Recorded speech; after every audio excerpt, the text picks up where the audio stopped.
At its root, goodness is all about how we interact with others.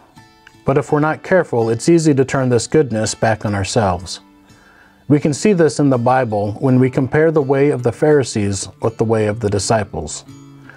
You can read about the way of the Pharisees in Mark 7, 9 through 12.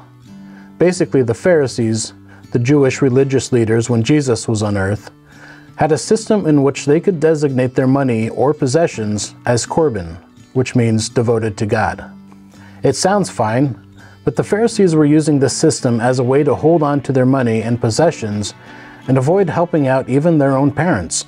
Sorry, Mom, sorry, Dad, I'd help you out, but that money is devoted to God.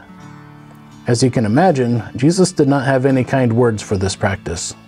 We can find the way of the disciples described in Acts 2, 44 and 45.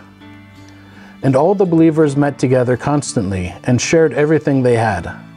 They sold their possessions and shared the proceeds with those in need.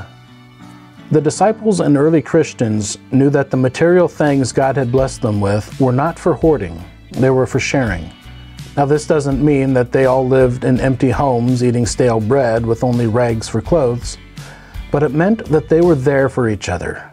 Nobody in their community would go wanting as long as someone else could help meet that need. Who needs a dose of goodness from you today?